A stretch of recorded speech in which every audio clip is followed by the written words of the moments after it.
Good evening, everyone.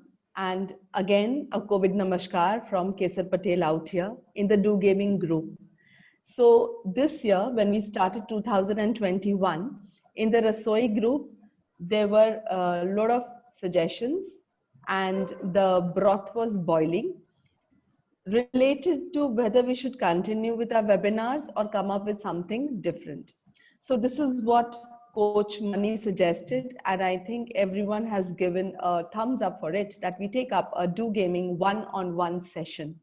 Now, what will this one-on-one session be?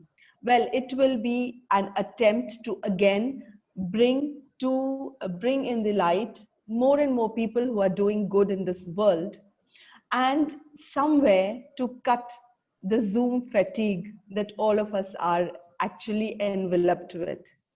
So to end and to cut off or to rub off with the Zoom fatigue, we have come up with this solution, which will be a video interview, which will be put up on the Do Gaming YouTube channel. And one by one, a Do Gamer would be interviewed. The aim, the objective, after all, is to throw light upon the different type of Do Gaming work or attempts that people out there are doing. So with great pleasure, I announce the launch of the Do Gaming one-on-one session. And our first Do Gamer for this year is going to be Mr. Abhimanyu. So Abhimanyu is a mechanical engineer who has also done a PG diploma in environmental law and policy. He has also completed his MA in political science and international relations. He has worked as a chief administrative officer in Employee State Insurance Corporation. He has been a co-founder and senior advisor for 6 Sense Solutions. And of course, he is the CEO, that is a co-founder again, for Sustainable Livelihood and Initiatives India Limited, which he proudly acronyms as SLI. I say he proudly acronyms because I heard this when he overheard the phone call when I was there with him, and the way he said that SLI, there's something got actually stuck with me, Abhimanyu. So welcome to this wonderful session of Do Gaming one-on-one. So you are the first one with whom we are launching this, and really proud and honored to be associated with you and to know you, not associated, but definitely to know you. So Abhimanyu, before I start my questioning and try to find out exactly where your life journey, how your life journey has been and where you're going on in the future, I think I would like you to speak to the audience, whatever you wish to, about your professional journey or your personal life, whatever you feel comfortable. I'm absolutely delighted to be the first one for this one-on-one interaction of the Do Gamers community. I just joined the community a couple of days back, and it seems to be an exciting, wonderful place of people with an innovative mindset and people wanting to change the world in future. So I'm Abhimanyu Rathi, like you have rightly pointed out. I belong to the city of diamonds and textiles called Surat. It's based in Gujarat, the western part of India. And by education, I'm an engineer. I've also done a law degree, and now I'm pursuing a degree in humanities. So it is very clear that my outlook to life has never been conventional. I have a very unconventional way of pursuing things. And it is because of my multidisciplinary approach to life that I got very inspired to be an entrepreneur right from the beginning of my life. So my journey of entrepreneurship began 13 years ago when I was just 15.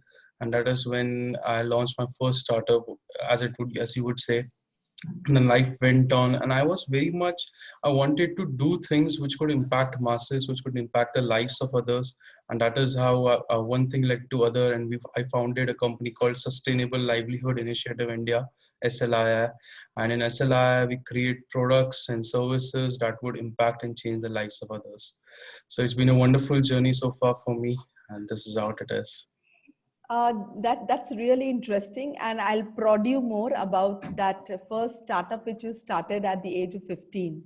But before that, something which really prompts me is mechanical engineering is a very conventional field, which generally you know and I know that most of the young people opt for, because it is a good base to start your livelihood in future. That's absolutely well done. But what prompted you to start a degree or take up a degree in environmental law and policy? What was the bending point or the turning point, which or the motivational point that led you to it?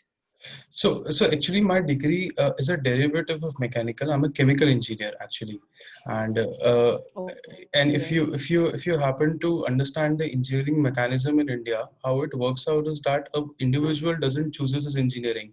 The engineering chooses you based on ranks and everything. So I never wanted to be a chemical Exactly. engineer. I wanted to pursue a engineering degree in computer IT. But fascinatingly, as the word would has it, or all the Almighty would have it, I landed in chemical engineering. And in chemical engineering, I realized that the scope of innovation is very limited. I cannot go on and create new processes or products. But what I can do is I can work on the environmental part of things. I can work on the sustainability part of things, and can reverse manufacture products and services that would be better for the society at large. So I could create water purifiers, I could create air purifiers, I could create biogas machines, and that fascinated me. I wanted to build products, and that is what I was doing as a chemical engineer, and then one thing led to the other. So during the chemical engineering process, I thought that I have a technical knowledge. Now, why not understand how laws and policies work? And like I said, I'm a very multidisciplinary person, so I wanted to get out of my scope of things, out of my thinking box, and that led to the degree in environmental law and policy from National Law University, Delhi. Wonderful, wonderful, Abhimanyu. That was really a, I say, turning point that you have taken. And now I'll be really interested in knowing in what was your startup at age 15 that you started? Okay, so anybody who would understand how IT worked a decade ago, and a student and a young inquisitive mind like me, who knows that computers were just coming up in India.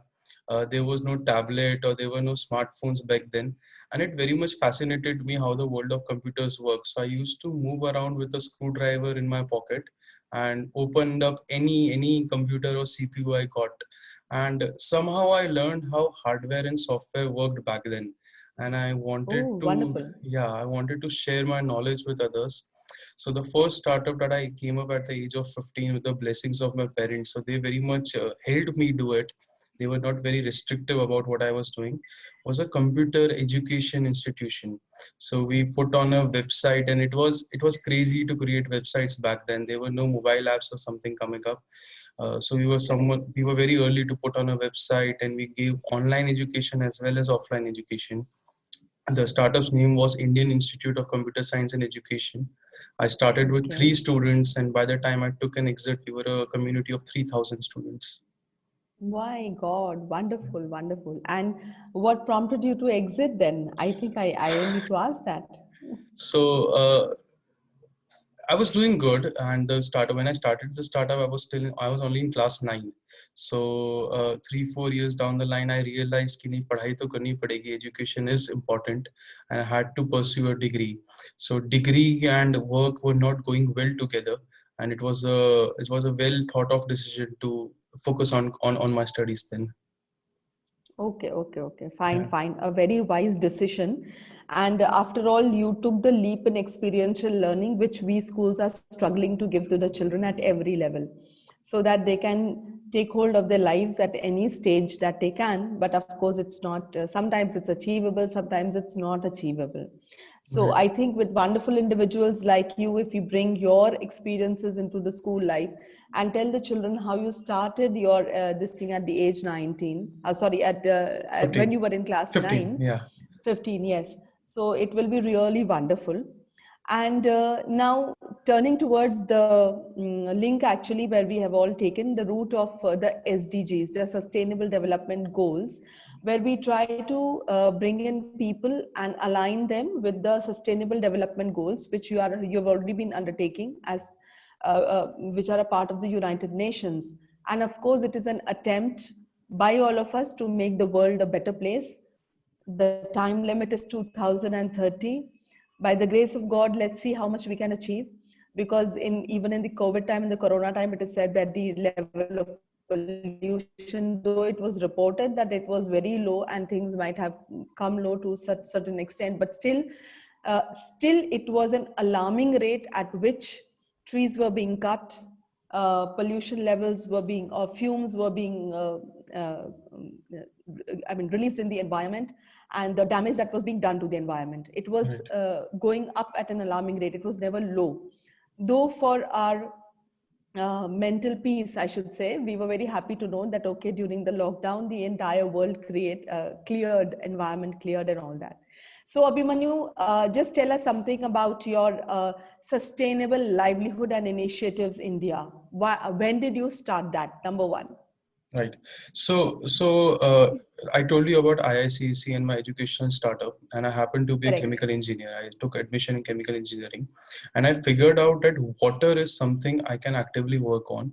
There were many reasons Okay. for it. Water as a topic affects everyone, irrespective of your location, irrespective of your caste or gender. Second, Absolutely. the innovative work or the kind of work that is required to be done on water is not happening. So we all know that there are 0 days around the world, be it Cape Town, be it Chennai, be it Morocco. All these cities are facing a water shortage problem. You would be Correct. surprised to know that 75% of Indian households still do not have water on premises. And of the remaining 25%, 70% Okay. get contaminated water. So I started working on water, Oh my and that God. is when it was around that time that the SDGs, MDGs were ending and SDGs were coming into play. And SDG 6 was a target of water, That and means somewhere around 2016 or 15, 16, yeah. 2017. Yeah, exactly, 15. 15, 16, Okay. exactly. So I was working on a low cost water purification mechanism that would purify water without wasting water and without the need of membranes. So I was working on an Okay. alternative of RO technology. And because of my work of education, the kind of education startup I had done, Google hired me as an intern for 2 years. So I also worked with Google Okay. parallelly. So I was pursuing my chemical engineering degree, I was working on my research, and I was working with Google. And working with Okay. Google gave me the exposure about how communities work, how markets work. So it's all about experiences. I never knew that I would work on a startup like this. I never knew I would land up in engineering. And I never knew that Google will identify out that an engineer in Surat has worked on an education startup like this, on an IT based startup. So then what Correct. happened after my engineering, the two got combined, my all my experiences and my research work. And then I started applying for research grants to government of Gujarat and several other places. Now, if you Okay. happen to know how the government mechanism works, it takes time. There's a lot of due diligence, there's a lot of paperwork for the grants to come by. So I thought, why not use my experiences and my focus and my knowledge into creating more stuff that would cater to other SDGs, that would accelerate other SDGs. And I started working on stuff like turning e-waste into solar panels. I started working on carbon offsets. My younger brother also happens to be chemical engineer, so by this time he also joined me in my work, and both of us started creating products and services.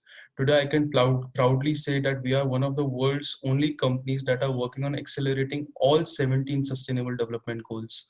So we are working on solar energy, we are working on water, we are working on healthcare, we are working on climate change, we're creating a community of people who are working on climate action. And this is how one thing led to another, and we are doing good now. Yeah. Absolutely. Abhimanyu, actually what happens is, people choose or they start working on like one or two SDGs, all right. And then automatically a few others get correlated because they are all interrelated basically. When you work on one, you are definitely working on a few others also. But then when you mentioned that accelerating, because I found that in your LinkedIn profile also, you have mentioned accelerating SDGs. And but right now you also mentioned that you are working on accelerating all the 17 SDGs. And I know Gujarat and especially Surat is a place which is might be on the verge of converting into almost a metropolitan city in a few years down the lane. There's Right. very fast development. The mindset of the people is very lucrative. They are like very, very adaptive to so many new changes. Right. That is what, of course, that is why Gujarat has been almost number one in everything. Right. That's right. So tell me something about like how do you accelerate or how do you propose to accelerate or work upon SDGs like gender equality? Because since today is the Girl Child Day, so how do you work upon like gender equality or women empowerment? How do you plan to go towards that? So during our work on SDGs and during our research, it was very clear to us that there is a great gender imbalance as far as climate change is concerned. Climate and SDGs affect women more than they affect men. Because if you talk about disasters, it is the women who are taking it upfront. If you talk about opportunities, it is the women who have it less. If you talk about the kind of workplaces that we have created globally, it is difficult for women to live by. So we are trying to identify out in SDGs, in our work, in the services we provide, how can we nullify that gap? How can we reduce this gap? So if you let's take for example the water thing that I've been talking about. So in our water project, we inherently have this policy that whatever product we will create, it will target employment for women. Women would be the one who would be implementing it. If you talk about the kind of work we are doing with chulas and biogas, so chula is something, it emits a lot of smoke and it affects women, so we are trying to nullify that. If you talk about solar panels, so if you can give energy independence to women, the time they invest late at night into trying to manage their home could now be invested into alternative livelihoods. So we are trying to get the bridge between product and research and gender equality inequality closer and closer, and nullify the gap. And more than gender inequality, we want to make it equal for everyone. We are not trying to make it an upper hand for women and lower hand for men or something like that. We believe in equality, and that is what we are actively pursuing with all our projects. Wonderful, wonderful. The way you have clubbed it, I mean, accelerating all your SDGs is something really wonderful. Let me tell you something. I'll share a few figures with you, Abhimanyu, that during this COVID period, it so happened that around 200 to 250 women were interviewed from all the four major metropolitan cities. Now, during the COVID time, it so happened that even the men lost their jobs, and similarly, the women also lost their jobs. But the men were very vocal about the point that, yes, I am out of employment, I need employment, and I need work. And they networked, they spoke about it, and somehow they got back on track very soon. But women, on the other hand, were very shy of speaking about the fact that they have been laid off from their employment. That was number one. Number two, they were scared of speaking of the extra work which was given by the male managers to them, in the fear of losing the jobs. And as a result, most of these, I mean 55% of these women suffered severe mental health issues, including depression, which is one of them. So the point is, and the fact is that yes, a lot is being done by people like you and men like you specifically for the upliftment of the women and the gender equality. But on the other hand, yes, we need to educate women themselves to understand and speak up for the problems that they have, because that is a part of, like, if job issues are a part of a man's life, job issues are a part of a woman's life also. But somewhere down their lives, I think they get troubled by what is called as double load syndrome. Exactly. And that is the syndrome which hits most of them, because after all, even I being a woman and a working lady, I understand somewhere it comes upon them. But if we can educate and empower women to speak up about their problems, I think most of the issues will be solved. So wonderful, Abhimanyu. You gave a lot of insight about it. And now a few wise words of wisdom for all of us. I mean, what would you like to tell us on how we can guide ourselves to accelerate all the SDGs wherever we are involved with? I guess charity begins at home and change begins at home. We Correct. need to actively see the kind of changes that we can create in our workplace, in our surroundings, without obviously hampering what we are currently doing. There is a lot of small changes, right from segregating your waste to making sure you're using public transport, to making sure you're using sustainable sources of water, to keeping your air quality clean and proper, to planting trees. These are very small changes that we all of us can actively pursue. On the larger part of things, I would say that there's a greed and there's a rush behind money that is going on all over the world globally. But success is not about how much money you make. It is about changing lives. If you can touch one life and even one life is lived well because you have lived, that is to have succeeded.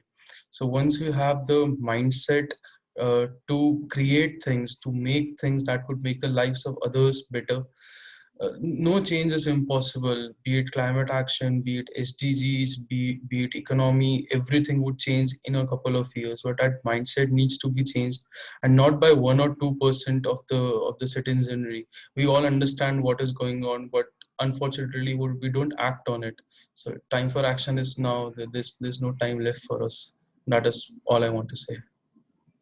Wonderful, wonderful. But then before I end, Abhimanyu, I would really like you to speak about some of the, whatever awards, accomplishments, or milestones that you consider very important in your life.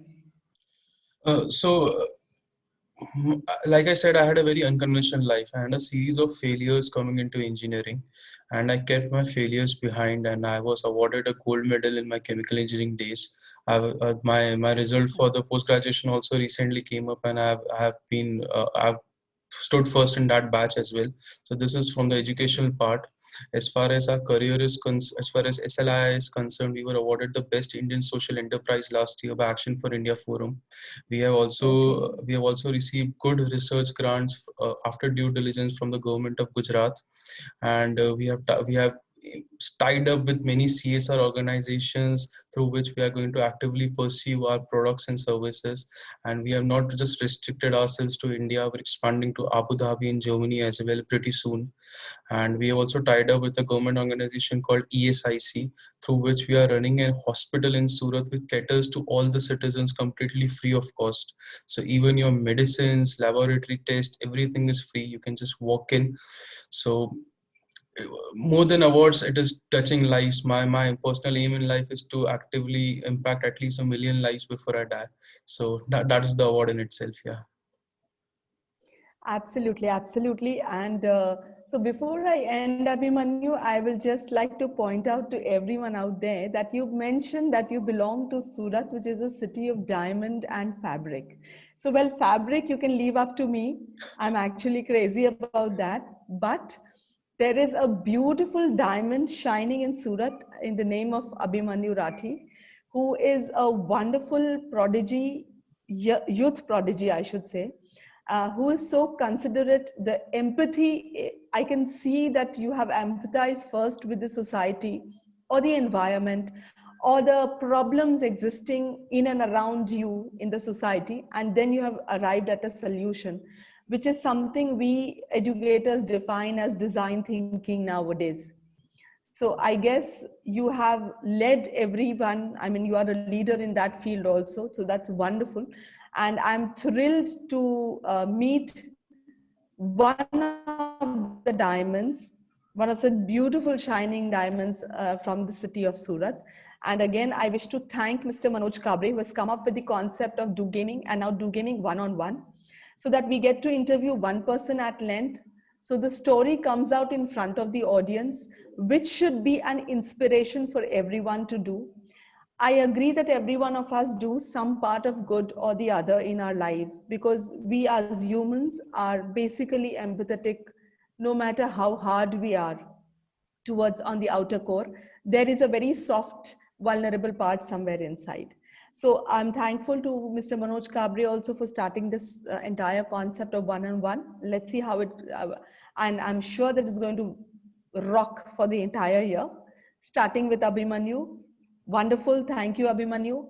Thank you for joining me on the Zoom meeting. And let's put it on YouTube and let us bring you out in front of so many people. That's all. Thank you so much. It was a pleasure speaking to you. And if anybody wants to connect with me, I think my email IDs would be put up on the YouTube thing. feel free to reach out. I'm more than happy to help. Thank you so much for having me. Sure. I'll ask for a picture of yours. Send me a beautiful picture of yours so that I can put up on the Do Gaming Insta handle also, along with Thank you. all the relevant details that you want to put me up. Please WhatsApp it to me. I'll put it up over there so Awesome. that we have more and more Do Gamers connecting with us. Okay. Thank you so Thank you, much. Abhimanyu. And signing off on behalf of Do Game One-on-One, this is Kesar Patel. Thank you. Thank you.